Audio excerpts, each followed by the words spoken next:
पाकिस्तान का green corridor, वस्ती Asia तक रसाई का वो खुफिया रास्ता जिसने दुनिया को हैरान कर दिया। पाकिस्तान की मईशत और खित्ते की सियासत में एक ऐसा खामोश इनकलाब दस्तक दे रहा है जिसके बारे में खबरें तो कम है, लेकिन उसके असरात एटम बम से ज्यादा ताकतवर होंगे। इसे ग्रीन कॉरिडोर कहा जा रहा है। ये सिर्फ सड़कों का जाल नहीं बल्कि एक ऐसा डिजिटल और लॉजिस्टिक बाईपास है जो पाकिस्तान को अफगानिस्तान के रास्ते वस्ती एशिया की रियासतों यानी ताजिकिस्तान, उज़्बेकिस्तान और कागिस्तान वगैरह से जोड़ देगा। इस मंसूबे की सबसे बड़ी खासियत ये है कि ये रिवायती कस्टम्स की रुकावटों और कागजात की तवालत को खत्म करके सामान की नकल हमल को इतना तेज कर देगा कि हफ्तों का सफर दिनों में तय होगा। इसके पीछे असल गेम ये है कि पाकिस्तान अब सिर्फ अपनी बरामद पर इन्हिसार नहीं करेगा बल्कि दुनिया की बड़ी ताकतों के लिए गेटवे बनकर अरबों डॉलर ट्रांजिट फेज की मद में कमाएगा।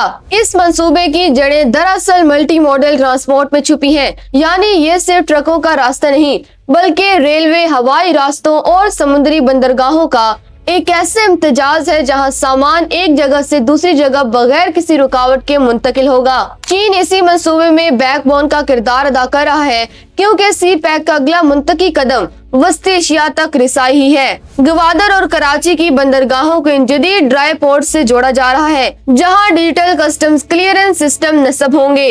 इसका मतलब है कि अगर उज़्बेकिस्तान से कोई माल चलेगा तो वो पाकिस्तान की सरहद पर घंटों खड़ा नहीं रहेगा बल्कि ग्रीन सिग्नल के तहत बराह रास्त बंदरगाह तक पहुंचेगा, जिससे वक्त और पैसा दोनों की बचत होगी। मुआशी तौर पर ये पाकिस्तान के लिए सोने की चिड़िया साबित हो सकता है। अभी वस्ती एशिया के साथ हमारी तिजारत ना होने के बराबर है, लेकिन इस राहदारी के खुलते ही ये हजम 5 अरब डॉलर तक जा सकता है। इससे भी बड़ी बात एनर्जी सिक्योरिटी है। तुर्कमेनिस्तान और दीगर रियासतों के पास गैस और बिजली के वसीह ज़खायर हैं। ये कॉरिडोर पाकिस्तान को सस्ती तवानाई फराहम करने का जरिया बनेगा। जोग्राफियाई सियासत के लिहाज से ये भारत के लिए एक बड़ा धचका है क्योंकि वो तवील अरसे से चाबहार यानी ईरान के जरिए इस खित्ते तक पहुंचने की कोशिश कर रहा है, जबकि पाकिस्तान ग्रीन कॉरिडोर के जरिए सबसे मुख्तसर और सस्ता रास्ता फराहम करके भारत का असर और रसूख खत्म कर देगा। लेकिन इस मास्टर प्लान में कुछ बड़े खतरात और चैलेंजेस भी हैं। सबसे बड़ा मसला अफगानिस्तान की सियासी सूरत हाल और सिक्योरिटी है।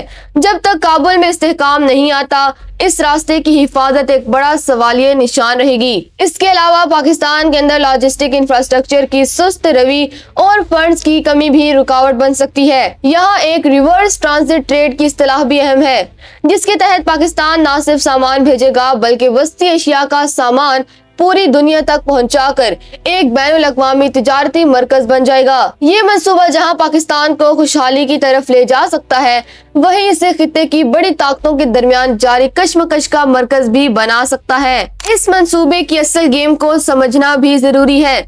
हकीकत यह है कि यह सिर्फ पाकिस्तान की जरूरत नहीं बल्कि चीन और रूस की भी जरूरत है। चीन को अपनी मसनूआत यूरोप तक पहुंचाने के लिए एक मुतबादिल और महफूज रास्ता चाहिए और रूस यूक्रेन जंग के बाद जुनूबी रास्तों की तलाश में है। पाकिस्तान इस वक्त एक ऐसे मुकाम पर खड़ा है जहां वो इन आलमी ताकतों की मजबूरी का फायदा उठाकर अपनी डूबती मईशत को सहारा दे सकता है। सच तो ये है कि ग्रीन कॉरिडोर सिर्फ सड़क बनाने का काम नहीं, ये एतमाद बहाल करने का नाम है। अगर पाकिस्तान अपनी सरहदों पर स्मगलिंग और टैक्स चोरी को जदीद टेक्नोलॉजी से रोकने में कामयाब हो गया तो ये मंसूबा वाकई गेम चेंजर साबित होगा। लेकिन अगर हमने माजी की तरह सिर्फ बयानात पर इक्तफा किया और जमीन पर इंफ्रास्ट्रक्चर मुकम्मल ना की तो ये मौका भी हमारे हाथ से निकल जाएगा।